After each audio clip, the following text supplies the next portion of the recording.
Hello, everyone, and welcome to episode 70 of the Post 20 podcast. My name is Evan. I'm joined, as always, by my co host, Matt. How are we this week, brother? Good, it's good. April, recording on April Fool's Day. Yep. Already got baited into a few online social media things. As always, people find it as an excuse to just put absolute blasphemy online. Yeah. Well, the thing is, sometimes, there'll be an actual story that breaks too. That's real. Like Roy Yeah. Williams, famous UNC coach, retired after 33 seasons today. But then hmm right next to that, I saw a tweet from Duke men's basketball that said we're we're creating a new stadium, we're tearing down Cameron Indoor, right? And it's right next to Roy Williams retiring tweet. Oh my So, and God. it got so many people. I'm sure it was curated like that on so many people's feeds. Unreal. Yeah. So yeah, I got baited into a couple ones too.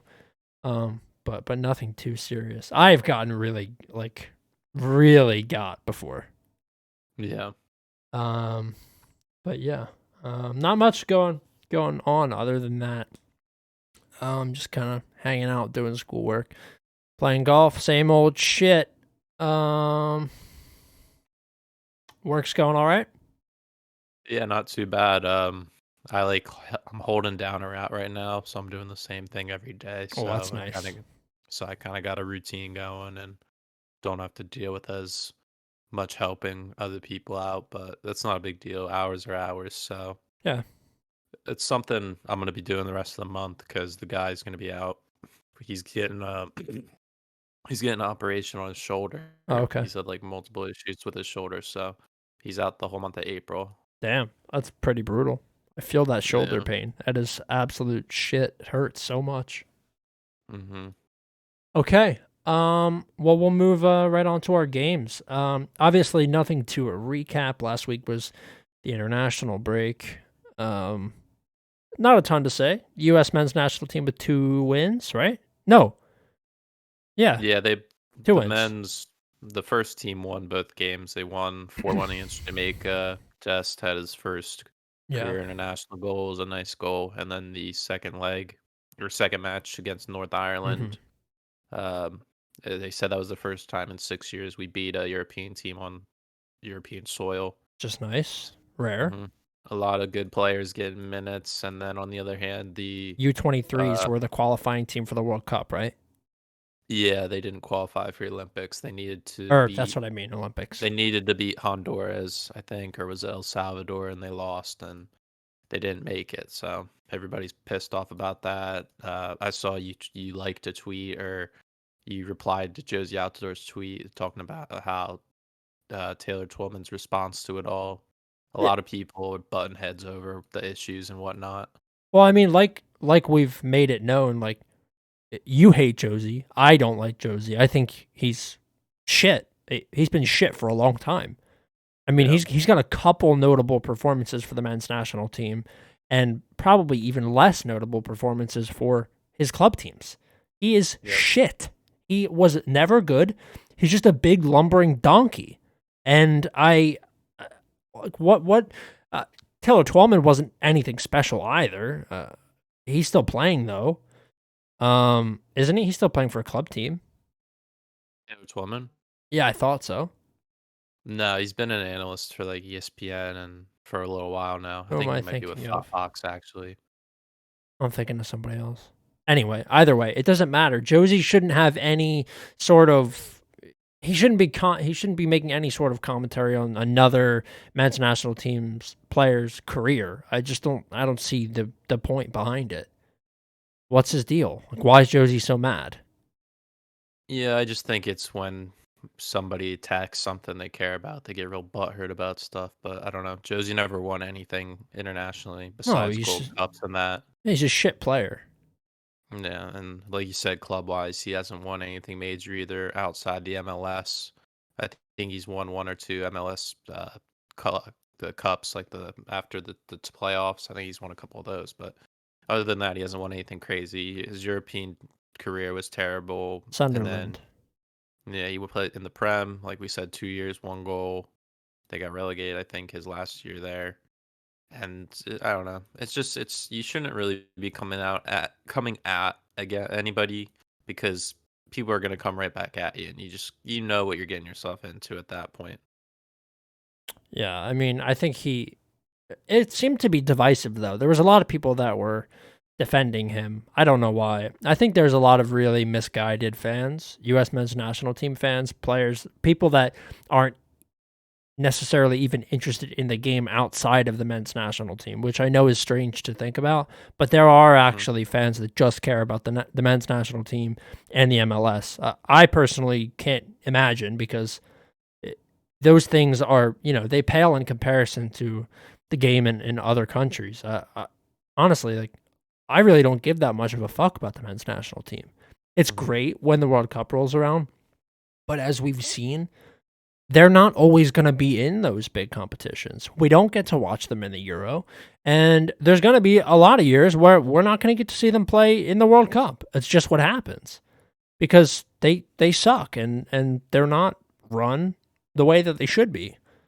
So I've kind of over the years started to care less and less. Now, when we see them in the World Cup, this upcoming World Cup, maybe that'll change a little bit. But man, I have a hard time claiming them. Plus, like the personalities of a lot of them are just so terrible. This upcoming, youthful generation, I think, will maybe change that a little bit because these guys have been playing in Europe and play a Yeah. more European style, and are obviously just more talented.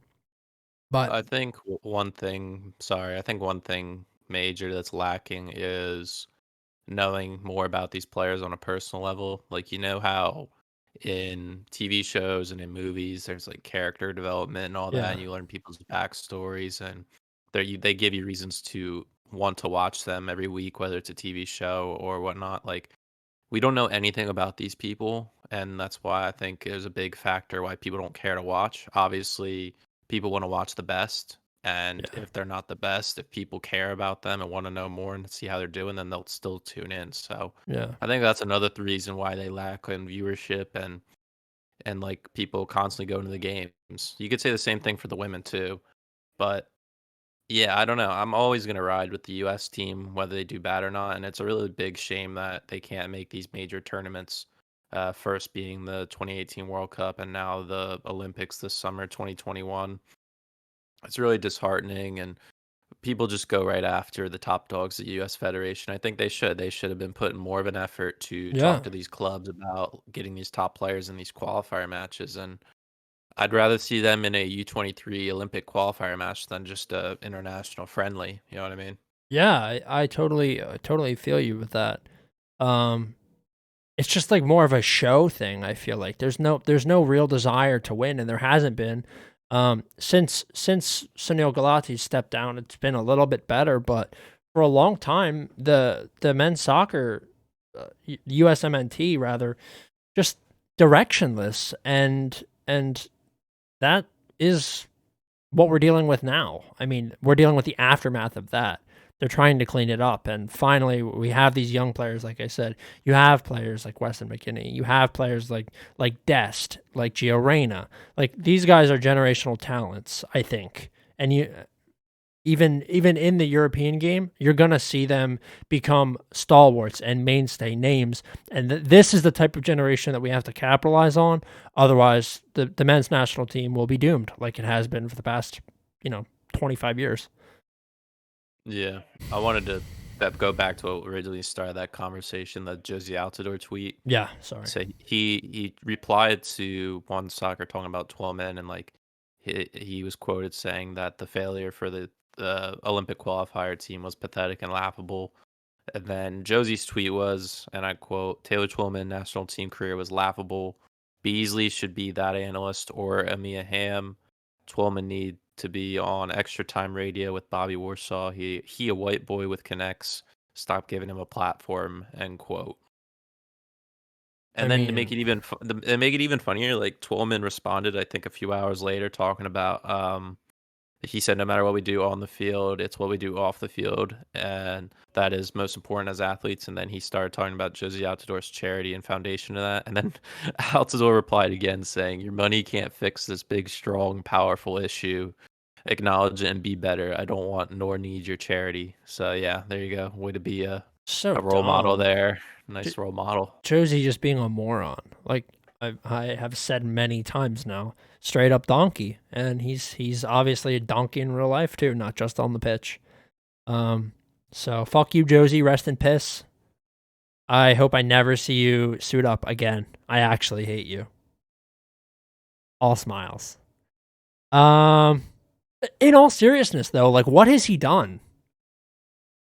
What has he done? In when it matters, nothing. You're talking about on the field? Yeah, I honestly don't know, man. I just he's unclaimable in my opinion. I don't. I'm really. I was kind of mad when I saw that this morning. I was in the car, like I went to a funeral this morning, so right before I went to the funeral, I was kind of like browsing over that stuff and looking at it, and it just seemed like nonsense. Like he just got his panties in a wad over nothing. I don't. Didn't make any sense to me. Pissed me off. Um, he's got to be on my top 5 most hated men's national team players. Kind of been Yeah, on this.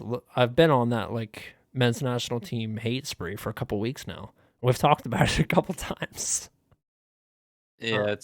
That generation of players on that team are going away now, and like you said, we're getting a new generation coming up, and we need to learn more about them to see who they really are. But yeah, I I'm, don't know how I'm much sure that grit they have, but I think we can move on. okay. Um, match week 30 of 38. Only 8 weeks left. First game Chelsea versus West Brom. April 3rd, 7:30 a.m. I am with Chelsea here. They still haven't lost under double T. They looked pretty sharp the last time I watched them. What was that? That was the draw, wasn't it? With hold on. The last time they played against Leeds, Yeah, it was the 0-0 draw against Leeds.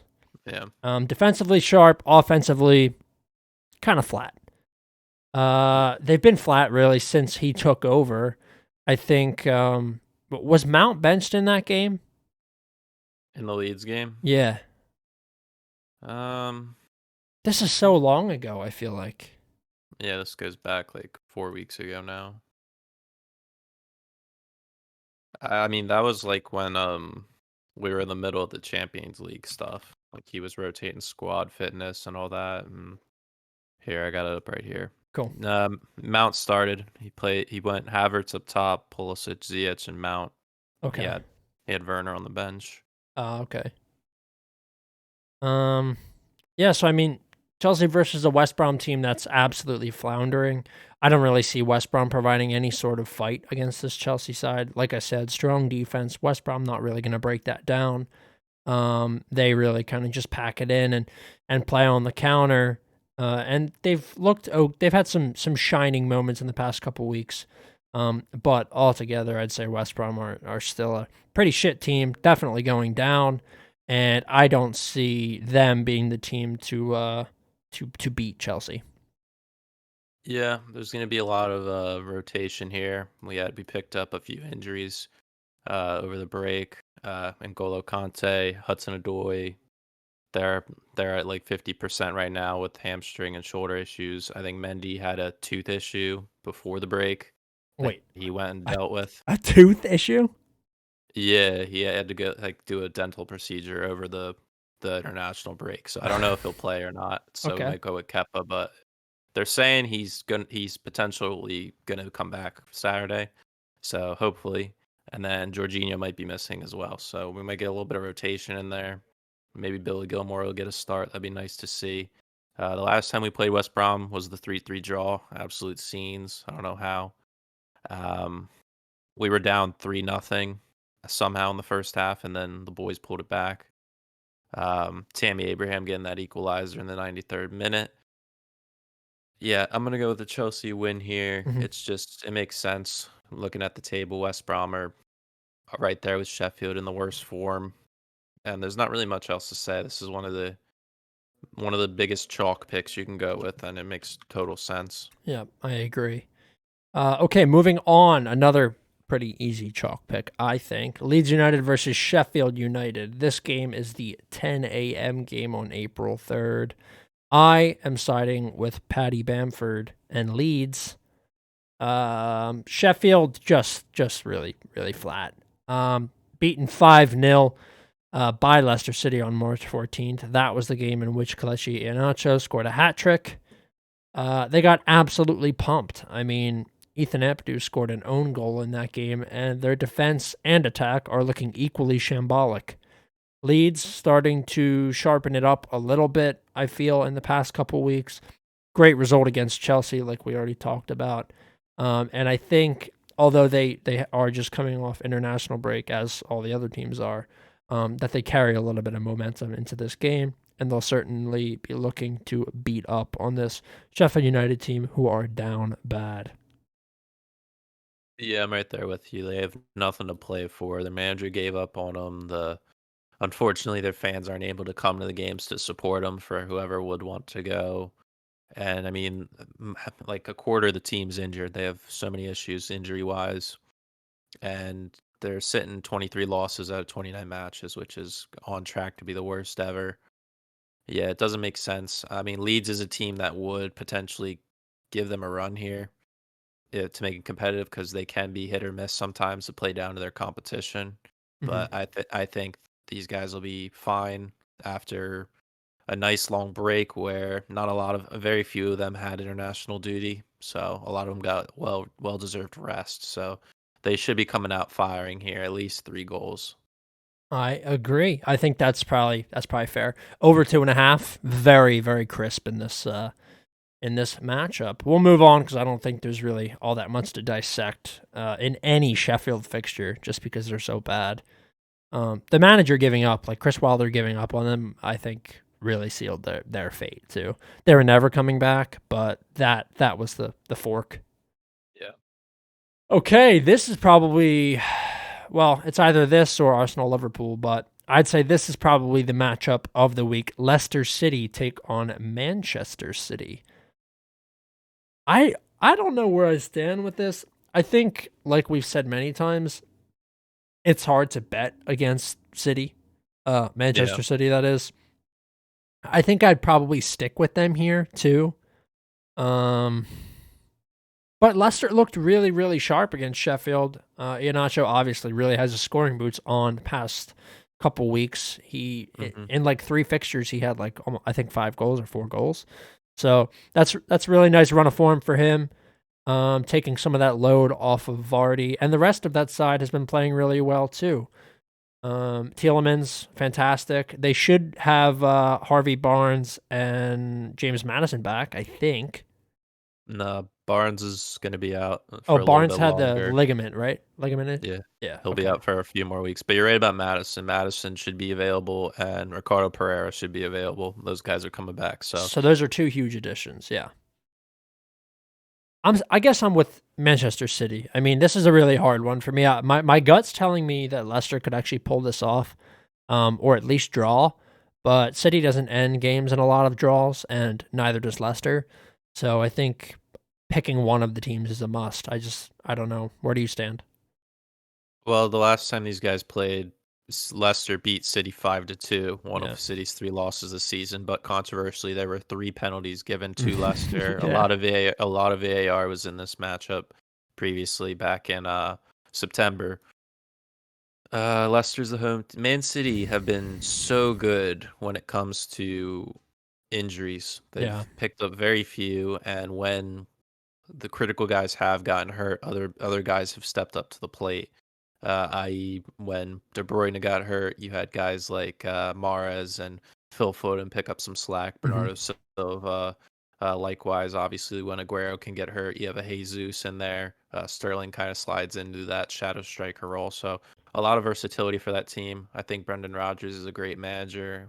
He's created a good system with Leicester. That's why they've been competitive, and the past 2 seasons they've been in the top 4 race or even the top 6. At sometimes they've dropped off, but a Leicester win here would be huge, I think, for the league in general, because if City would lose this game and Man United would actually win a game handily, Hmm. it's only an 11-point gap with Man United having a game in hand on City, so you could start opening up talks about potentially a crumble, but I don't think that's going to happen.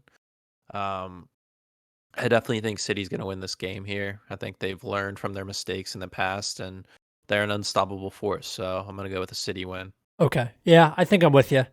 Um, the more I think about it, I just don't think Leicester can knock City off. No matter how good Leicester have played in the past couple weeks, no matter how good their form is, I just I think It all depends a bit. It all depends about getting behind the defenders because yeah, at times they can get caught up too high, and a quick turnover and Jamie Vardy in behind is deadly. So yeah. if they can get two of those chances in, I think they could pull a win. I'm curious to see if Vardy heats back up before the end of the season because I think Yeah. when you're that old, it's essential to carry like momentum from season to season. And you got to feel sharp when you end the season because you're not going to feel sharp when you start the next season. And Yeah, he's so prolific. yeah, I'd say a perfect example for that statement is like Giroud. Exactly.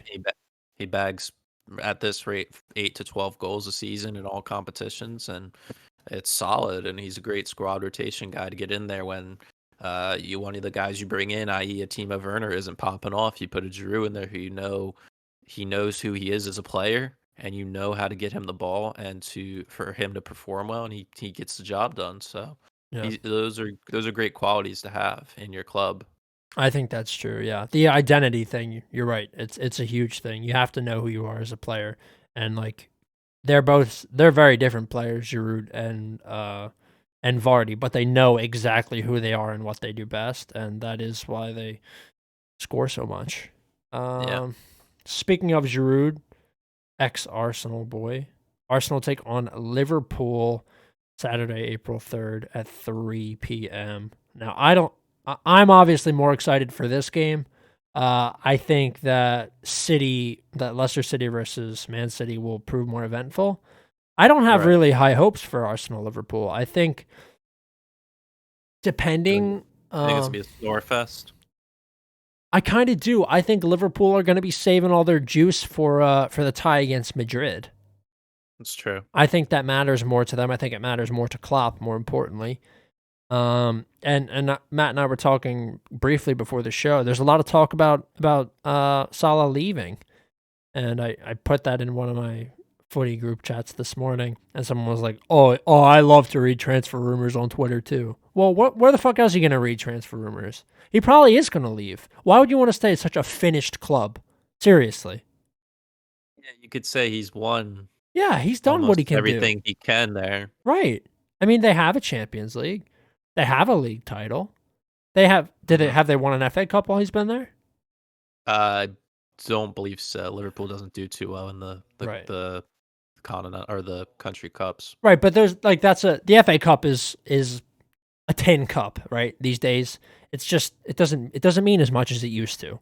Yeah, I can agree with that. Um, so if I was Salah, I'd be looking to move on too. I mean, he wants a payday. I'm sure. I know he's getting paid all right at Liverpool, but he's looking for a change of scenery. I don't think there's anything wrong with that. He's given a lot to the club. I think the fans will actually be very unpleased if he leaves.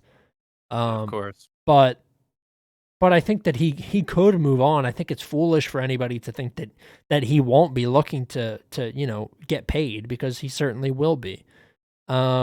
But with I all, go ahead. I was just gonna say I think it's critical for Liverpool to keep him for at least one more year Yeah. because if you look at the financial side of it, with COVID hitting, so many clubs have lost significant percentages of revenue. Hmm. And in this type of market, you're going to be buying players at a better rate if you're a buyer. You're going to get them on cheaper deals because clubs need the influx of money Yeah. ASAP. So if they can wait a year for things to get back to normal and open up and spectators can come to games and everything and they can get the ticket sales and all that kind of stuff going, then they may not have to sell him for as low as he might go this summer. Right. But I don't know his full contract situation right now. I don't know how many years he has left, but I think another year would be great for Liverpool as a club. But for him as a player, I think obviously growing up, I'm sure he was a huge Real Madrid fan if he's saying that. And he's watched them all his life, and Yeah, obviously a lot of great players have played there to look up to, like a Zidane, Beckham at times, Ronaldo. The list goes on and on. Roberto Carlos, like so. There's a lot of things that are probably sentimental to him to play there one day. So I think Bale was the same way, right? He always yeah, wanted to play for Madrid, and it was like that was there. And Bale's coming to the end of his career, and Salah's in his prime, so I think that would be a good switch for Madrid. So I do I too. don't know, but for this Arsenal Liverpool game, think it's going to end in a draw. Like you said, I don't see a clear winner here, and I don't know. There's been such a break that I've lost sight of like how these teams play and match up and all that. Yeah. There's like a big like hangover in some ways, like or a big blip in my mind where I'm forgetting. But I'm gonna go with a draw. I actually am going to go with Arsenal because the last thing that I saw from Arsenal was the 3-3 comeback, right? And Oh yeah, there sure. was two own goals in that game, but Arsenal exhibited so much grit and determination um in keeping themselves in it and coming back and getting the point. I think that they're going to be carrying that. I mean, I am certain that the locker room is still riding that sort of thing, and they're in pretty good form. One loss in their last five, two draws, two wins. That's fine. I mean, we've played some really tough teams. Got that great result at Tottenham as well, which is I'm sure still lingering on everyone's mind and in decent shape for Europa League. So I think Arsenal are in good shape. I think that they actually, after getting bumped up to ninth place, are going to continue to maybe jump up the table a little bit. I see them finishing above Tottenham, and I think that they could finish above Liverpool. I know that we're 4 points behind Liverpool, and a win here would really help us. That'd put us 1 point behind them. So I'm gonna go with them. I feel I have to bet with my boys. Yeah, I definitely agree with that. One more thing before we move on. I saw the articles for Lucas Torreira Hmm. over the weekend. He just openly came out and said he just wants to leave Europe in general. Yeah. He said he's got no love, nothing's like nobody's helped him out or anything. He just wants to leave, and he said specifically he wants to go play for Boca Juniors, but he's also dealing with some tough times, like all the other players. Like his mother passed from COVID, and Yeah. yeah, similarly with Allison, he lost a parent as well recently. So he's going through a tough time. And what do you think about that situation with him? Because I don't know if he's still under Arsenal's an Arsenal contract. I know he's been playing for Atletico. I don't know whether that was on loan or Yeah, so we bought him from them. I'm fairly certain, and then right. loaned him back there after last season. So, I mean, he can go. I totally understand that. I understand. A lot of players do come to Europe and find it either that it doesn't fit their style or taste. So if he wants to go back to South America and play, then that's fine. I mean, I don't know what Boca Juniors are going to pay for him. It's not going to be anything special. Hmm. But I don't think Torreira is even that great of a player. We should be able to do some business in the summer and replace him lickety split for not that much. He's very replaceable. Yeah, he's only 5'5". Yeah, he's a short guy. I mean, there's tens, 20s of players that, you can find out there. Players that come from the Portuguese league and other South American players. They're a dime a dozen, He's really not anything special. I don't think. Yeah, shout out all my short kings out there listening. Yep. Okay, moving on. Some of the less exciting games. Sunday, April 4th, 7 a.m. Southampton versus Burnley. Less exciting, but still challenging to pick. These Um, guys, these guys are dead even I in the know. table. Yep, Both on 33. 33 points, both negative 15 goal differential. Southampton possibly top three worst forms in the league. Yep. I think after the turn of the year, have not been able to deal with Danny Ings' injury issues. He's always getting hurt. Hmm. Potentially could make a return in this game. Don't know if they'll rush him back. Theo Walcott maybe as well might be back. So they're getting some offensive firepower back in the Hmm. team. Burn, the other hand, hard team to judge. You don't know what you're going to get. They're also dealing with a lot of injury issues. Ashley Barnes out indefinitely. Jack Cork and Charlie Taylor dealing with thigh issues. So I don't really know. This is a toss up here. Gut instinct says a draw. Um, but I think I'm gonna go with I'm gonna. I was about to go with Burnley. I don't know. I don't really. Can you take first? I gotta think about this. Okay, so if you were going to take draw, I was going to take Burnley. It's either going to be Burnley or draw. There is no universe in which I see Southampton winning this. I don't care if Theo's back or anything. He actually was all right for them at the beginning of the season. He definitely injected a little bit of life into their attack, but I think he's been out for so long that it's going to take him a minute to get back into form. If he even gets back into form, I don't know. He's old these days. Right. Yeah, so I really don't see Southampton winning it. I could see this being like a 0-0 or a 1-1 draw. Obviously, both teams not great scores. They don't put up a ton of goals and terrible goal differentials. I'm looking like negative 15. That is just putrid. That is bad. I mean, it's not the same negative 15. Burnley have only conceded 37, but they've only scored 22. Right. So their main problem is scoring, whereas Southampton they Score, give but up let too up a many. lot. They give up too many goals. They've given up the third most, but at the same time, I think there's like 2 9-0s in there that they had this season. Yeah. Holy fuck, dude. West Brom's goal differential is negative 37. Gonna get to 50 by the end of the year. Jesus, that's horrendous. I don't look at the goal differential all that much. It's a telling stat, though. Yeah.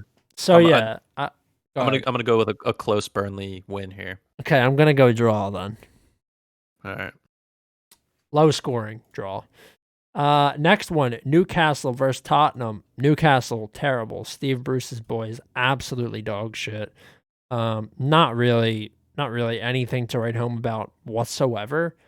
I don't know what their lineup will look like this. They've had pretty much two different lineups. They either play the Longstaff guys in the midfield and kind of try to shore everything up, or they play a little bit more going forward with who did they have in there the last game that I watched? Up top. Yeah. They played Almiron in the middle with Yeah. Joelinton and Ryan Fraser on the flanks. Yeah. And they looked a little bit better going forward, but still pretty flat overall. And defensively, just so sus. Tottenham, I'm hearing some rumors about Son leaving the club. I don't know if he's still injured or what. The talk was maybe Bayern Munich are looking at him. So we shall see. Fuck. Yeah, that's crazy, right? Can you imagine what they'll have to pay for him? They'd figure out something to screw over Tottenham, but I'm sure they would. he'd be making a long due pass to return to Germany because they got him from Leverkusen. Tottenham did. So yeah.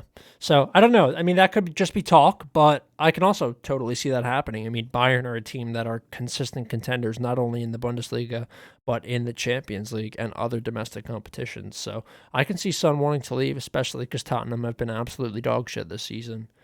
And they don't seem to be looking up anytime soon. I'm going to contrast what I just said, though, and say Tottenham outright winner here. There's not a doubt in my mind that they beat this Newcastle team. yeah, I'm gonna go with Spurs as well. You pretty much said everything about it. Okay, sorry, I didn't mean to steal your thunder. No, you're good. Okay, Aston Villa versus Fulham is the 11:30 game on Sunday. This could be an interesting game. I'm gonna let you attack this, and then I'll say what I have to say. Aston Villa got the better of Fulham earlier this season in a 3-0 win over Fulham. Fulham right now need the points more than Aston Villa right now. It looks like Aston Villa are going to finish mid-table. It doesn't look like they're going to pick up too much momentum to push into that Europa League title or Europa League place.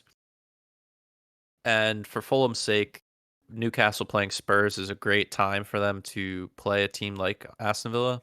If they can get 3 points over them, it shows they're really in this thing and they can beat solid teams.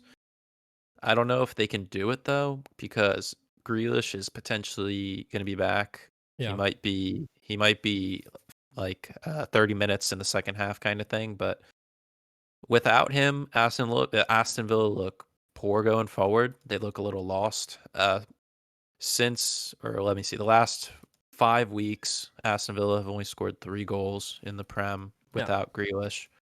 Uh, very few chances they can create, but I think for Scott's sake, I'm going to go with a Fulham win here.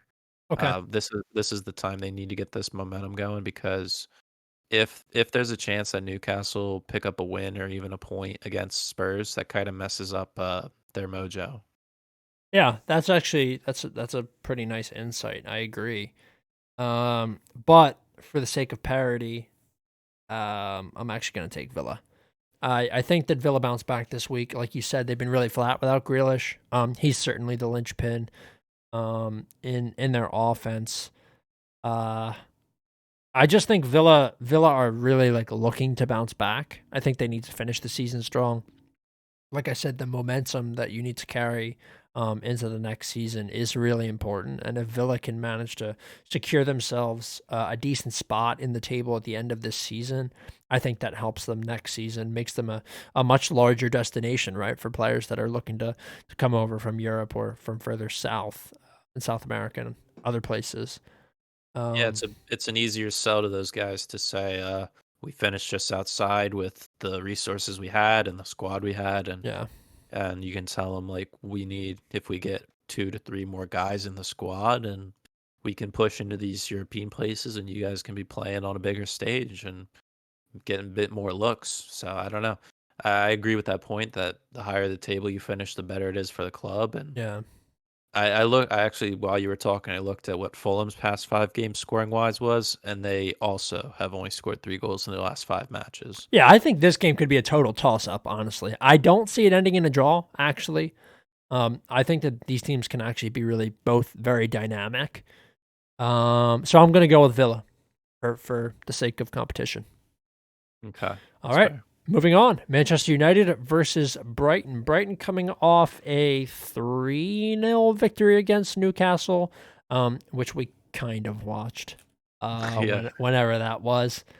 Um, I don't know, dude. Like I always say, I think United are frauds, but I think Brighton are not quite there. Certainly not good enough to handily beat a United team. I could see them squeaking by. There was a thriller earlier this season in which United were awarded a pen in like the 94th and managed to squeak away with all 3 points after Hmm. being down for quite a bit. I remember because I actually won. I won money on that. I was down so bad, dude. I was about to cry and throw my phone. And they got this bullshit penalty in the 94th on one of those stupid VAR handballs. Right. It involved Maguire. Oh my god, I remember that. Um, and in the spirit of winning money that one time, I'm gonna go United again. I think that they win this one a little more easily, though. United in the Premier League in their last 9 matches have not lost. Their last loss in the Premier League was the 1-0 shocker against Sheffield. Hmm. Uh, um, Brighton is a team that can pull off upsets. They play a decent style. Graham Potter, decent manager in the league, probably could be looking to move on maybe in the next 2 years for better, greener pastures, I should say. Um, we say United don't play well at Old Trafford, and that's true. There's been a lot of upsets there rather than them on the road. Hmm. Um, but I don't really see this Brighton team pulling it off. They just attacking wise aren't consistent enough, Yeah, and uh, they still have a few guys out that are key. And their goalkeeper Sanchez has been kind of looking a little floppy at times the past yeah. few weeks. He's had some sus moments, so I think a Rashford or a prime Bruno, I should be saying, will jump on the chances, and I'm sure Pogba will be in this game as well, depending on Ollie's team choices, depending on their Europa League matchup. So I don't know. That's also something you have to throw in the mix to your decision, but I'm gonna go with United win. All right. I think I'm with you there. United win. Next one, Everton Crystal Palace. This game could be funky, I think. Uh Yeah, I don't like either team here. They're just like they both throw me off. I know. They throw me off when I'm betting on them. I am not ever confident betting on Everton. After the initial 6 weeks, they have fucked me every single time I've even involved them in anything. Um, I bet on them to win against West Ham whenever that was, Hmm. and they bailed on me. So I don't like I have no idea what to expect from them ever. A lot of inconsistencies in the lineups that they put out because of injuries. If you don't get James playing a full 90, which he never does, it seems, and Allen playing a full 90, this team is so fucking unpredictable. It is insane. DCL has also dropped off the face of the planet. Um, Tap in Merchant at the beginning of the season hasn't really done anything since coming back from a little bit of a hamstring issue. The first hamstring issue he's had in his career, but an issue nonetheless. And I just don't ever know what to pick when it comes to Everton. They are so uncertain, in my opinion. But I'm gonna pick them here. I just think Palace are kind of shit. I'm gonna do my weekly coin flip pick Yeah, this this is a good week. one to do for that. We are going to do heads is the home team, which is who is it? Is it? It's Everton. Everton's the home team. Okay, tails is away, which is Palace. Mhm. Best 2 out of 3 here. All right, one for Everton when heads. Second flip is also heads. All right, we're going with Everton All this week. right, both of us are with Everton. Yeah, I mean, do you have Fun. anything to say about Palace? I don't. Well, fun fact: my first ever coin flip pick on this show was Crystal Palace, and they did come through for me. I think it was it was against West Brom Yep. 2 weeks ago, and they pulled it through. So I think Palace will pull it through for me again here. I think they'll fumble it. James is projected to make an appearance in this game. Obviously, I don't think it's the full 90, but having James back for even 10 minutes on the field for this Everton side is good and helps them. Allen should be playing as well. So a lot of good signs for them here. And for their sake, they have a game in hand. So they have a lot of things that on the line here. They are in a prime position to finish in a top 6 spot. With West Ham kind of falling off a little bit, giving up points against Arsenal and Man United the 2 previous weeks. So a lot of good signs can come out of this for them. So yeah, I'm gonna back them. Okay, sounds good. I agree. Yeah, yeah, Everton. Okay, sorry. Moving on. Last game. My brain's fried today. I just been it was a crazy busy You need food. emotional day. And also I haven't eaten. Like I'm fucking starving. But this is the last game. Wolves versus West Ham. This could be an interesting one. I think that I'm with West Ham here. I don't think that they let things slip like they did the last time against Arsenal. I think that they come out firing here. I can see a Suchek goal, not an own goal, a real goal. And Wolves obviously still missing Jimenez, and I think we've said this before, but he's kind of the lifeblood of that team. They haven't been the same since he's gone out. I don't think that they're really in contention against any of these top teams. So I'm with West Ham. Yeah, this is do or die for West Ham because only 2 games you could say is not that big of a deal of dropping points, but when it comes down to this stage of the season where you have crazy squads worth hundreds of millions of dollars, worth more than your club, even dropping 1 point is massive to where you finish. So this is do or die for them against Wolves. I don't know if Rui Patricio is going to play because of his concussion when he got rocked last game, but they're saying he should be all right. Yeah. Um, I'd like to see another appearance from John Ruddy just for the bants. That'd be funny Yeah. to see. But yeah, I think Patricio in there is always a plus. But I think West Ham bounced back here from that 3-3 draw against Arsenal. They really need this bad. So, and they also won the previous leg earlier this season. They beat Wolves 4-0. So I'm gonna go West Ham. Okay, sounds good. I'm with you here. I'd like to let everybody know that I currently have a same game parlay in for the Phillies, and it appears that it's going to hit. So I'm surprised, but it feels great. Yeah, it's always great when you hit a parlay. Those are the best ones to win. Absolutely random, dude. Sitting on the treadmill or sitting on the elliptical, like The game, I'm literally, it's 4 minutes until the game starts. I said, I have to put something in. It's opening day. I have to put Right. something in, Yeah. even if I think it's going to lose. I had a $10 risk-free SGP. I did. So Max Fried, the Braves starting pitcher today. Mm-hmm. I took over 5.5 on strikeouts because that shit seemed low as hell. He has 8 currently at the bottom of the fifth. I took Phillies halfway money line. So by the time the fifth inning comes around, if the Phillies were winning, then I won that leg. And I took Mm-hmm. under 10.5. So I just need pitchers to start to keep dealing, and we're good. A lot of game left. A lot of game left. Yeah, 4 more innings, or 3 more innings rather. So we shall see. But I don't really have that much else to say. Embiid coming back on Saturday. I'm looking forward to that. It's tomorrow, or no, tomorrow's Friday. So just a couple more days without Embiid, and then hopefully the Sixers are back to full strength. What'd you think about? I saw LeBron's out the rest of the season. Wait, is he actually? I saw a couple of articles saying he's done. Really? Mm-hmm. How did I miss that? Dude, it is April Fool's. Yeah, it's true. I don't know, man. I mean, a high ankle sprain for him at 36. I don't know. It says he's out indefinitely. So I mean, I guess.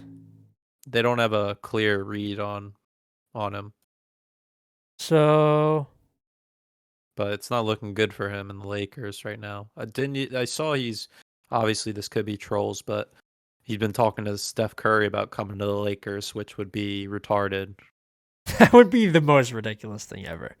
Drummond, I saw Andre Drummond got injured in his first game for the Lakers. He has a toe injury. He literally he's out. Like, I don't know how long he's going to be out for, but the whole plan was for Drummond to play center and AD to be able to move to power forward, which Right, while would really LeBron's free him out, up, right? And because he should be back before LeBron, right? well, now it seems like AD is going to be back and nobody else is going to be there. It's going to be AD and Schroeder. And the Lakers weren't able to capitalize and grab Schroeder for the next couple seasons. It seems like he's going to be a free agent by the end. So NBA, a lot of crazy things upcoming. I think this next season is going to be really interesting. I'm curious to see Yeah. where everybody Cool. lands.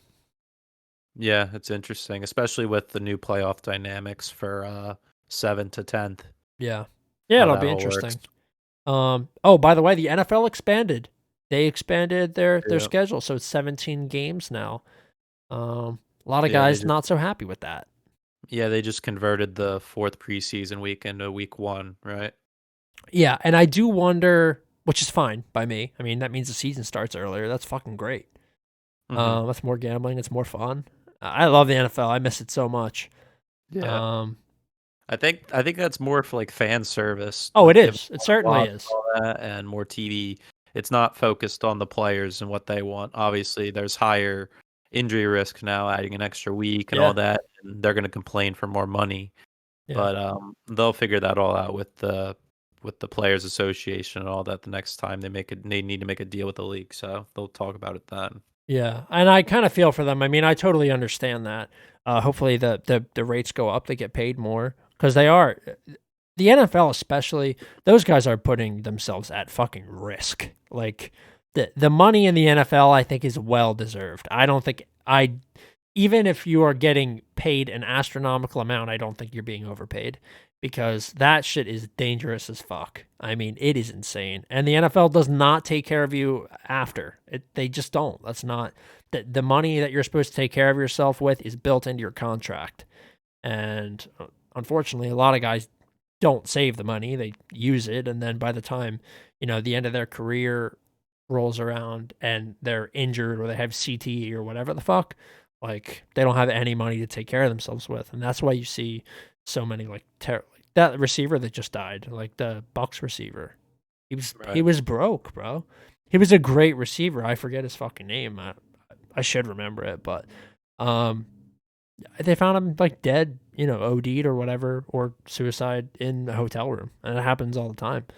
So, yeah, I don't know how I feel. I'm happy that we get an extra week of NFL, but I kind of understand the plight of the players, and I understand the argument that they should be taken care of a little bit better.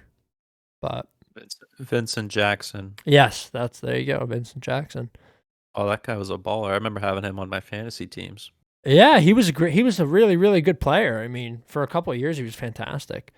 So yeah, that I was think that just terrible. comes they just don't know. They go into the league at such a young age that they're not told a lot of these things from the vets and all that. They're not the organizations don't offer financial advice, I would say. I'm talking out of my ass here, but I would just assume like that's not their first priority No, to it's give them not. financial advice and get them personal accountants or managers or agents to like look over that stuff. So because that shouldn't be their job to look over their own money. I feel like that they should hire somebody to do that because the amount they're given. Yeah. And it's terrible. I mean, you see players like that, people, not even players. It's terrible to see somebody wind up like that after working as hard as they have or coming from nothing and winding up somewhere where it seems like they've won, right? They've won the game of life. And then 5, 6 years later, they're dead because they didn't get any help. And it's kind of an unfortunate thing.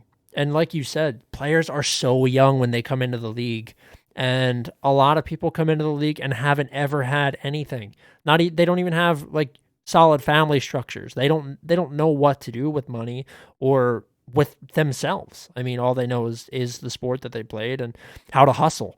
So it's a shitty thing. I could talk about that for hours and hours, but to be honest with you, I don't have the answers, so I won't. Um, I think that's it for us. We managed to get 51 out of this. Pretty solid. Covered some other topics. Yeah, I mean, I'm just really happy that the Premier League's back. Me too. Kind of sick of watching Switzerland versus North Macedonia and that. Yeah, Still, Timo Werner is dropping the ball in international duty. He missed a sitter, and I think Germany lost to North Macedonia over the weekend. they did. That was the 35th.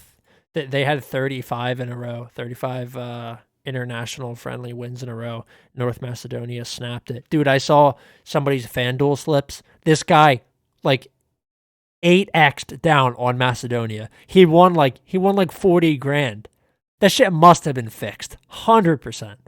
I mean, this guy bet thousands on North Macedonia to beat fucking Germany.